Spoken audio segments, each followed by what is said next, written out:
Ambassador, welcome to the program. Thank you, Jim.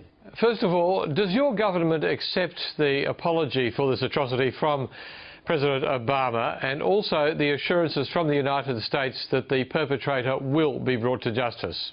Of course, we do trust President Obama's assurance that is given to our president, and also the apology. It came in the right time. But what we are hoping is that it should not only stay at the form of an apologies, because we have had different apologies in the past 4 or 5 months. But we are certain that as President Obama and the other officials from the United States government has reiterated, that the perpetrator will be brought into justice, and the Afghan people will be assured of United States continuous support. When you say that you've had apologies in the past, are you suggesting that your government thinks that what happened is not an isolated incident but part of a pattern of behaviour on the part of coalition troops, and that something needs to be done by their commanders to bring them into line?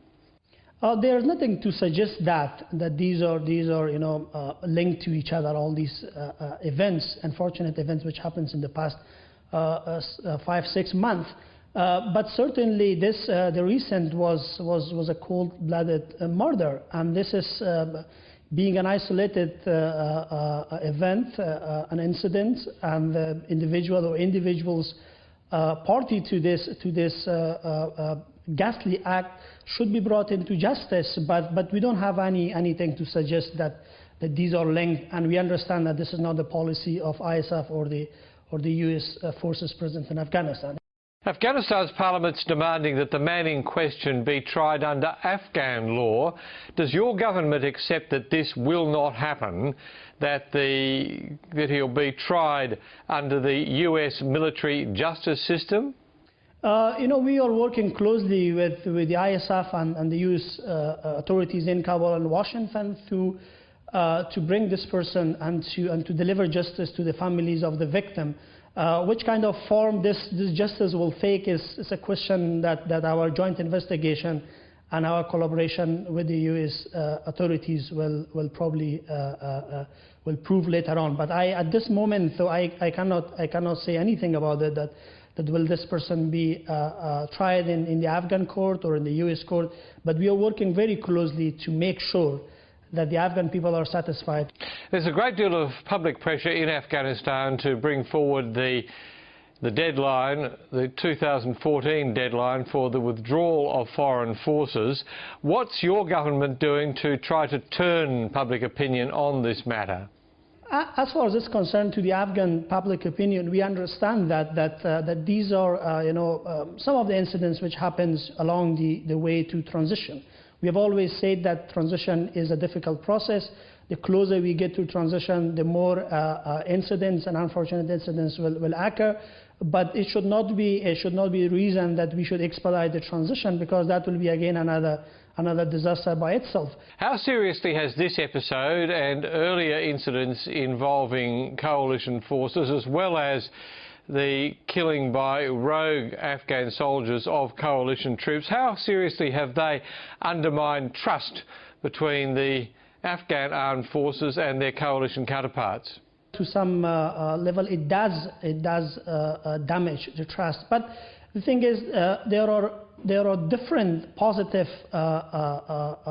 events, positive causes for us to be assured that the relationship, the trust between the international security forces and the Afghan forces and the Afghan people remain intact and remain strong, because we need each other. But then, we have to really work on cases like this and to deliver a swift message to the Afghan people that, look, these cases are isolated cases, and we are together in it. A significant part of the task of the coalition forces is to mentor and train Afghan security personnel. How can they do that with any effectiveness when the people of Afghanistan are now so antagonistic against the presence of foreign forces?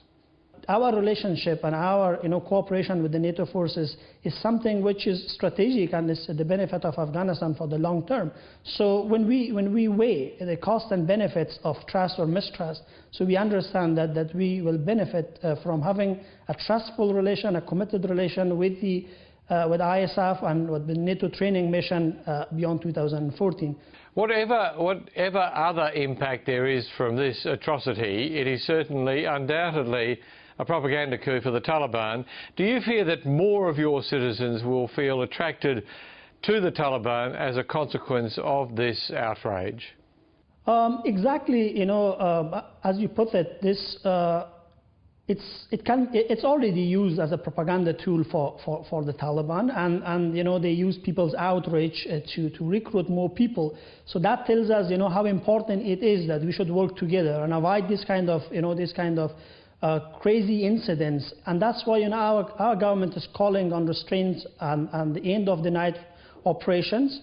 Kind of operations that will bring about more anger.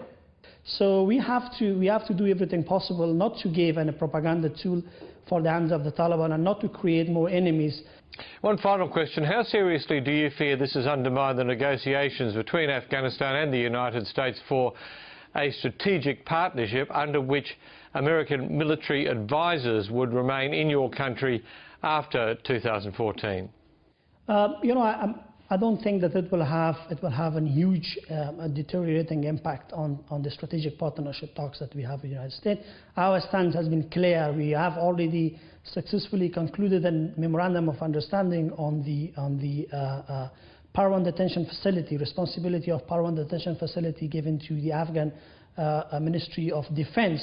And we are working to have a similar MOU on the night operations. So that is on track. That's going on very well. So incidents like this happen, and we have to bear in mind that those things are strategic. Those things are for long term, and we have to deal with with the consequence of incidents like this swiftly, and we should leave it behind ourselves. Ambassador, at this difficult time, thank you very much. You're welcome, Jim.